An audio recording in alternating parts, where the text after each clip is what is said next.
Welcome to Top Notch Online TV, a paragon of excellence. Today with you is Teacher Rispa from PCA Kikuyu High School, a teacher of English and Literature, an examiner, as well as an author.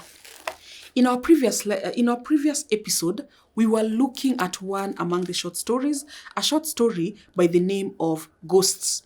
We were able to look at the relevance of the title, we were able to look at the plot summary, as well as the characters and characterization. We are further moving on into the analysis of the story. For a further understanding of the book, we need to tackle the themes. What issues are being raised in Chimamanda's book of Ghosts? And after we are familiar with the themes, we can go ahead and sample an essay question from our book, English Guru. We now start on the themes. With the themes, first of all, I'll be looking at the theme of war and its effects. The war being alluded to is the war of Biafra, the Biafran War, if you'd rather call it that. And about the Biafran War, as I had earlier stated, it was the Igbo people in Nigeria that were trying to secede from the greater Nigeria to form their own state, the state that they had called the state of Biafra. The federal government under General Gowon were not going to take this line down. Therefore, there ensued a war in bringing back Biafra to be part of the greater Nigeria. The militia that were fighting on behalf of Biafra were defeated. That was in 1970. It was a war that went on for 3 years. Now, when you're looking at this Biafran war, what are some of the effects of war? Number one, the effects of war that are coming to our attention are: war results to loss of lives.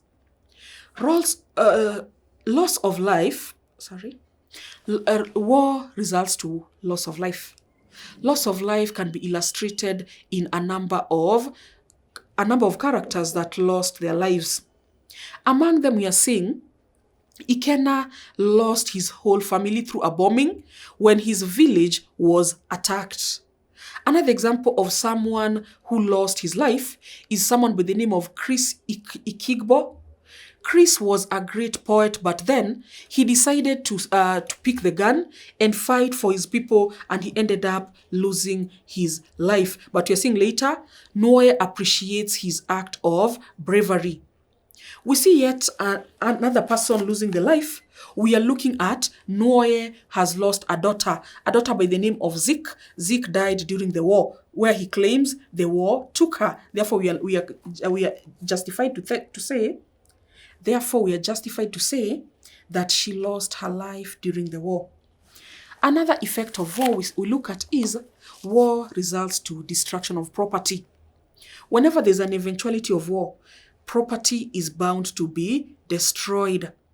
A case in quote, we are looking at after the end of the war in 1970, Noe and his wife come back to what was formerly their home. And what do they find? They find that, first of all, Ebere's piano was missing. His graduation gown had been used to wipe something, therefore rendering it useless. The photos that they had left behind, the photos no longer had frames. The frames had been broken and the pictures had been torn. We are seeing that is example of destruction of property. Another effect of war, we are looking at, it results to refugees. A refugee is a person who does not live in their country of origin. Among the examples of the refugees, we are looking at Noe and his family going to USA to run away from the effects of the war.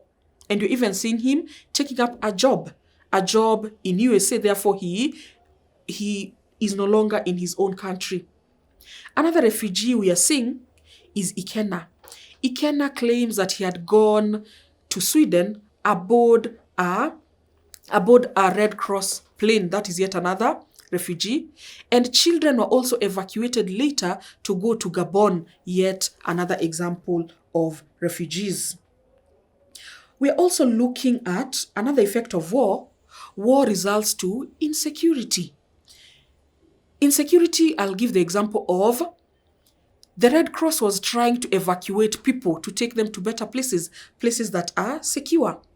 And when the Red Cross was trying to evacuate the people, we are seeing that General Gowon's people, they bombed their plane. Therefore, the people had to retreat. The bombing of their plane is an act of insecurity. The need to be evacuated through a plane is brought about because of insecurity.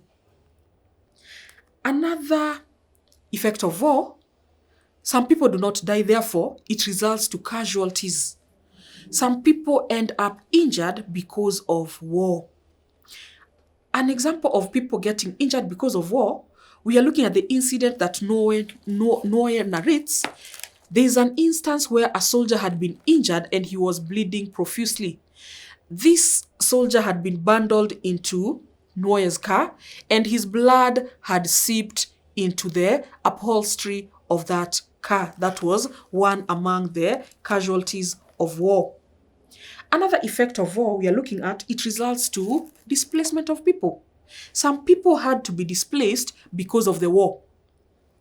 When the story is unfolding, we are learning that these people had the militia were evacuating their own people, and they had claimed some kind of optimism that the federal soldiers will be defeated in no time and the people will be comfortable to come back to their home. As people are being evacuated, we are seeing that some women are carrying children on their backs, a box on the head, men are carrying their yams. People are being evacuated from what they used to know as their home. Those are the effects of war. There's still the last effect of war. It results to betrayal.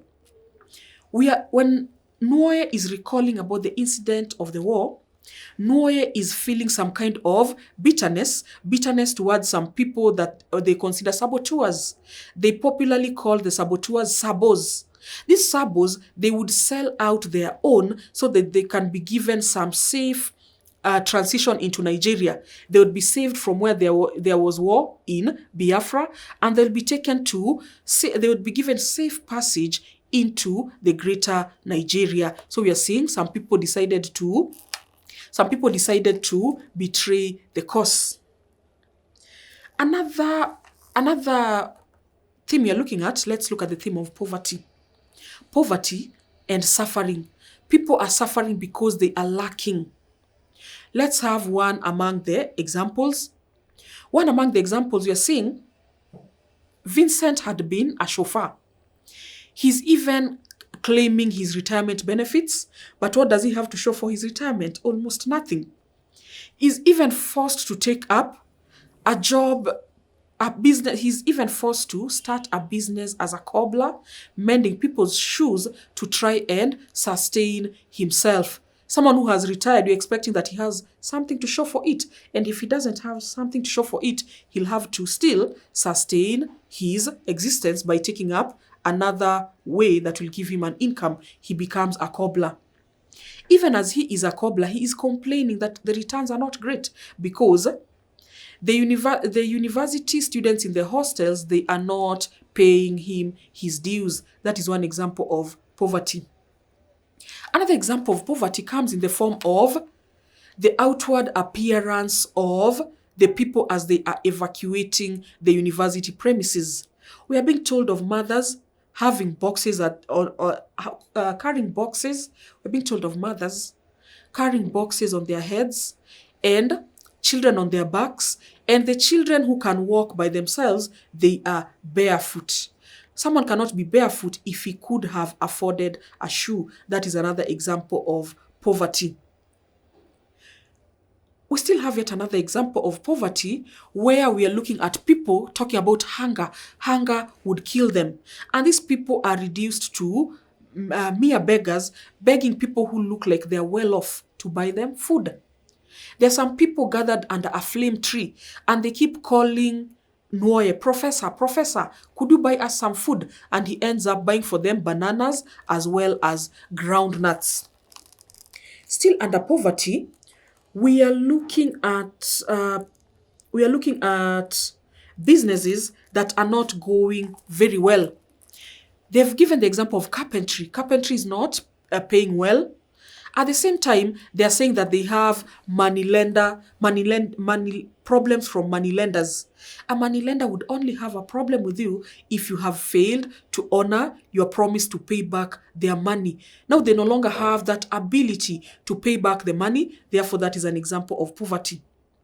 The last but not the least, under poverty, we have yet another example of poverty where we are seeing that Ikena was to petition the government to give better living standards to the non-academic people, the workers. That should give a glimpse that these people are not living in the best of conditions. Last but not least on poverty, we are also looking at Vincent is being given hand-downs by Ebere, Noye's wife. The clothes that do not fit the children of Noye anymore, they're the ones that Vincent takes to give to his children. That is also an indicator of poverty. We move on to yet another theme, the theme of corruption. Corruption is endemic. It is deeply entrenched in some of the countries.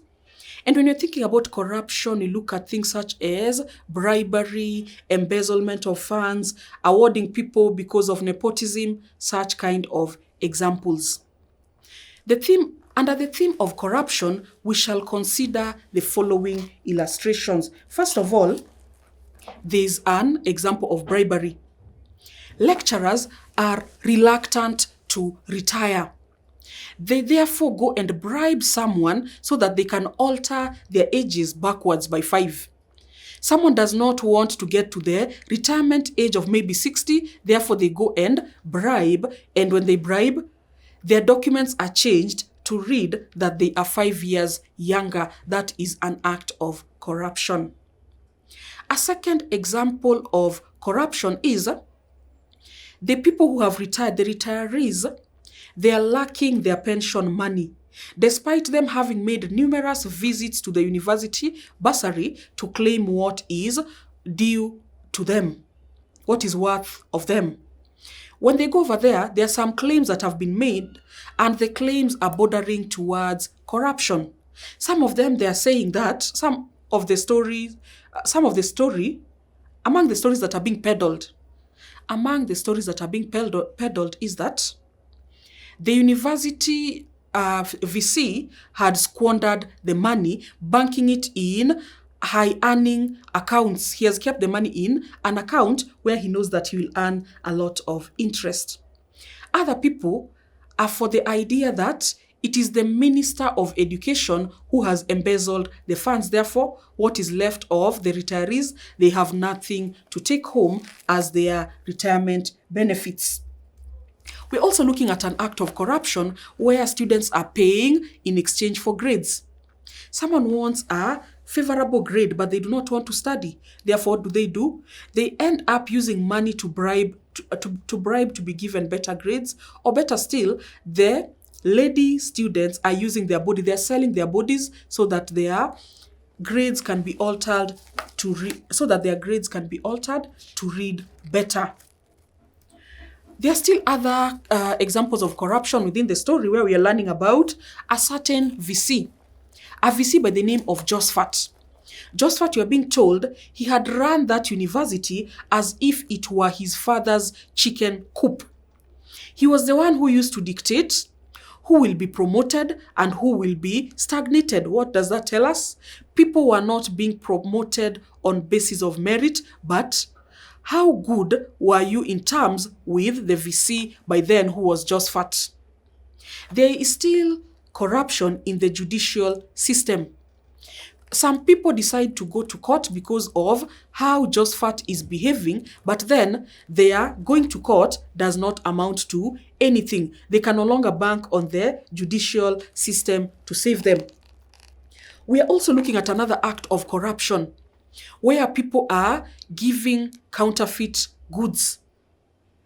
There is an example of counterfeit drugs that are in the country. There's an influx of counterfeit drugs within the country.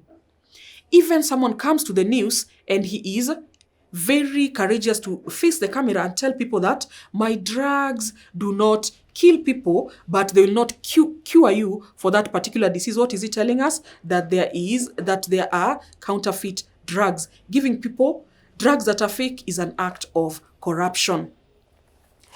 We go to yet another minor theme, a theme that you're going to call superstition. Superstition is a belief in things that cannot be backed by reasoning, things that cannot be backed by science. There are two examples under the theme of superstition. Among the examples we are looking at among these people, among Noah's people, there's a belief that when someone is a ghost, you throw at them sand. And another example of the people believing in superstition, we have Noah, who can confidently claim that his wife usually visits him, not once, but numerous times. And she even has some favorite time during which she visits. That is an example of the theme of superstition. As you are continuing to further understand the book, we'd like to test on what you have understood using an essay question, a question that I'll be taking from our English guru. From our English guru, I'll be looking at a question that is particular to our story, a story on ghosts by Chimamanda Adichie. And I'll be reading the question shortly, and it will be as follows.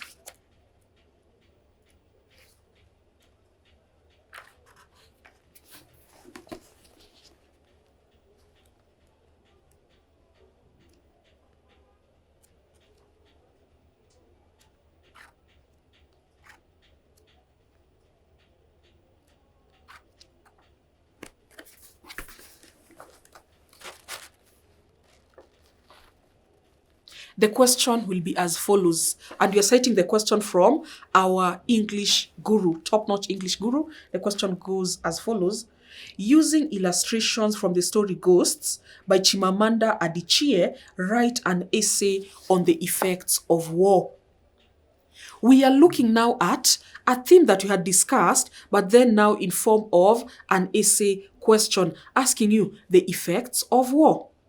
As we had earlier indicated, an essay will always be needing to have the following parts, that it will need to have an introduction, followed by 4 different paragraphs that capture on different well-explained points, and lastly, a 6th paragraph that captures the conclusion of the essay. In our book, we are looking at the introduction that goes as follows. War has devastating effects on its victims. This is clearly illustrated in Ghosts. The narrator, with a long-lost former colleague, Ikenna Okoro, they encounter the memories of the Biafran War. That is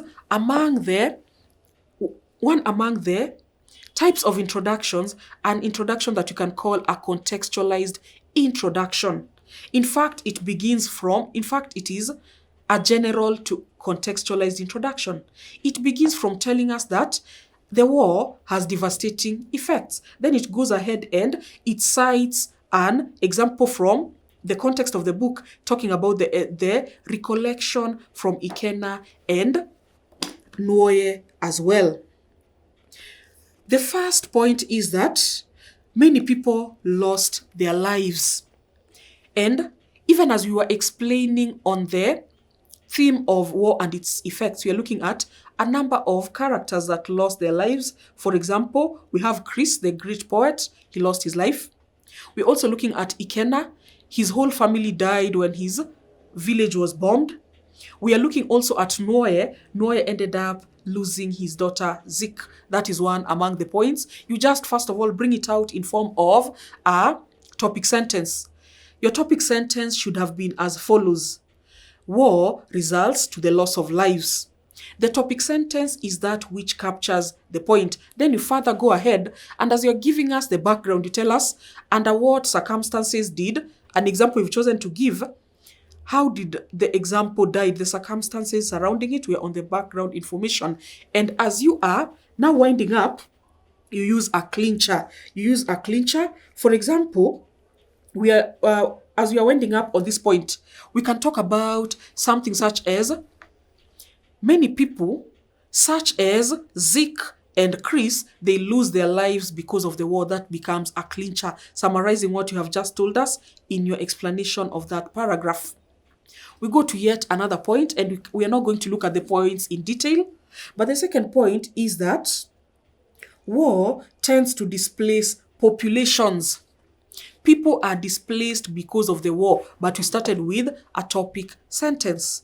And then when we're going about explaining how people were displaced, we are looking at families that had to evacuate Nsuka.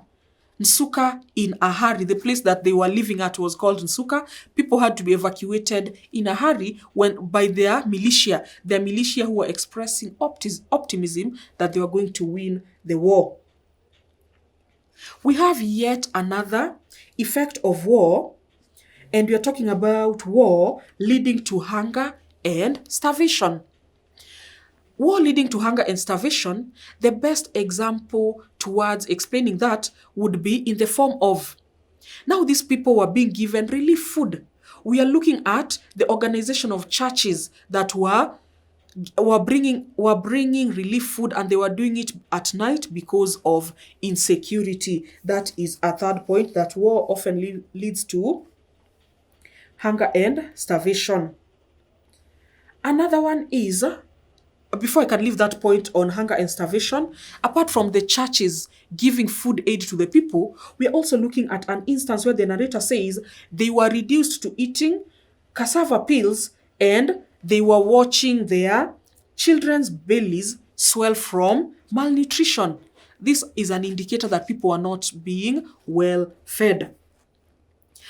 War is also causing yet another effect, an effect that we shall capture in a point of its own. War leading to the destruction of property. War leading to the destruction of property. You can remember that in 1970 when Nwoye and his family came back. When Nwoye and his family came back, we are seeing that they found their home that they had left behind in chaos. The university gown he had used to graduate had been used to wipe something. Their family photos had been torn. At the same time, the whatever was holding them in place had been broken. We are talking about the frame. The frames had been broken, and we are looking at even the piano of Ebere was missing. That is an example of destruction of property. Another point on the effects of war, we are looking at the issue of mistrust. Because of the war, people are mistrusting others, and it is because of what we had earlier in our themes called it results to betrayal. Some people became sabos. They want what is best for themselves only, therefore they end up betraying other people for a safe passage to Nigeria. And even when Nkena is narrating his story, we are seeing that Nwoye does not buy it word for word. He is wondering, might this person have been one among our betrayers, one among our traitors, because he has never heard about someone being evacuated that early. Once the war broke out, he claims that he had gone aboard a plane of the Red Cross that early. This raises a question mark to Nwoye. Nwoye does not really believe in his story. Such people were much despised and hated by the rest of the Biafrans, who referred to them as saboteurs. The narrator suspects that Ikena was one of the saboteurs. He doubts Ikena's story of how he was flown to Sweden by the Red Cross. We have come to the end of that discussion that further gives an insight into the understanding of the story. And an essay will always end with a conclusion. As a conclusion, we can end up by summarizing the points that we had earlier on in our body. We can talk about, basing on the above points, that war leads to death, destruction of property, it leads to mistrust, as well as hunger and starvation, we can comfortably justify that.